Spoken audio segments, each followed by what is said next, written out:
আমার বাড়ির বাবা মা মিসেস ছেলে এরা হওয়ার পরে আমি ভাববো এবং এখানে আসবো, ভাবতে পারেন ডোন্ট মাইন্ড, কারণ আমি বিবাহটা কিনলে আমি ইনকাম পাবো। কিন্তু স্যার যেহেতু আমাকে ধরিয়ে দিয়েছেন, উনার সাজেশন মতো আমি এখানে হাঁটছি। ফার্স্ট যিনি ধরিয়েছিলেন তিনি আমাদের দাদা, আমার দাদা পার্বতীদা। উনার ছেলেকে দেখার পরে আমার মাইন্ড সেট আপ হয়ে যায় এবং আমি আমার মিসেসকে সঙ্গে নিয়ে দুর্গাপুর রাকেশ ক্লিনিকে দুটো ডাক্তার, একটা রাকেশ কুমার এন্ড্রোক্রোনোলজিস্ট, একজন বাতের ডাক্তার রিম্যাটোলজিস্ট এস চ্যাটার্জি, মানে সুগারের পরিণতি যে কতটা ভয়াবহ হয় এ সম্বন্ধে আমার কোনো ধ্যান ধারণা ছিল নয়।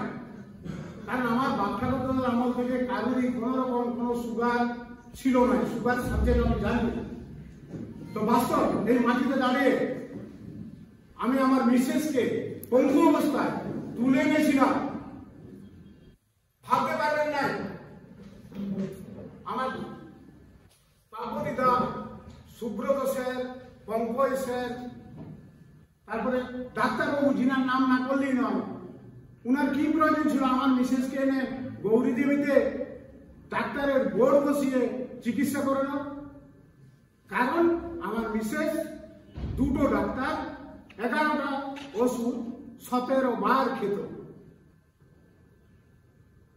এরকম একটা প্রোগ্রাম সত্যি আমি দেখিনি, কিন্তু আমার মাইন্ডে সেট আপ ছিল আমার মিসেসকে সুস্থ করতে হবে। আমার পেটে গড়বড় স্টোন, আমার মিসেস আমি 1 জুন থেকে প্রথম স্টার্ট করেছিলাম। আমার বড় ভাইয়ের বিয়ে হয়েছে, বিয়ার এবং বিয়ার, কারো পায়ে ব্যথা, কারো ঘাটে ব্যথা, মেয়েদের যে কত রকম আছে সে শুধুমাত্র মেয়েরা ছাড়া কেউ জানে না। আমার মেয়ে এইচএস সায়েন্সের স্টুডেন্ট, সে স্টেট পরীক্ষা দিচ্ছে। তো আমার ছোট মেয়ে বলে কিনা দিদি শাশুড়ি খেলে পরে আমি খাবো, যা আমাদের মধ্যে ঘটনা ঘটে থাকে। মেয়েদের রোগের মধ্যে আমি তো শুনতে পারবো না, মেয়েরা পারে। তো ওর দিদির শাশুড়ি সার্টিফিকেট দেওয়ার পরে আমার ছোট মেয়ে খেতে শুরু করেছে। আজকে আমি সিরিয়াসলি বলছি, আমার ঘর, আমি একজন বাবা যে তার মেয়েকে বলবে যে তুই যুগ যুগ খাবি, আর তোর হাত ধরে বহু মানুষ যেন মরিঙ্গ সেবা করে।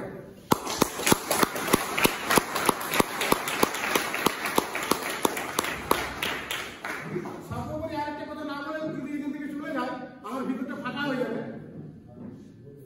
আমি কোনো কিছু না জেনে না বুঝে, যেমন পাপুইদার ছেলে মিসেস মাকে দেখে সুব্রত স্যারের कहर মতো এই মরিঙ্গ সেবন করছি, ঠিক সেই রকম আমি মানুষের সামনে যে এক কথাই বলি, আপনারা সবাই ডাক্তার দেখেছেন, কেউ কখনো ডাক্তারের বাবাকে দেখেছেন? আমি আমাদের ডাক্তারের বাবাকে দেখাবো। সেই পূর্ণেন্দু বাবুর সহযোগিতা এবং সহানুভূতি আমি কোনোদিন কখনোই ভুলবো না। উনি যদি 72 বছর বয়সে দাবি তুলতে পারে, আমিও পারবো, কারণ हम किसी से कम नहीं है। जय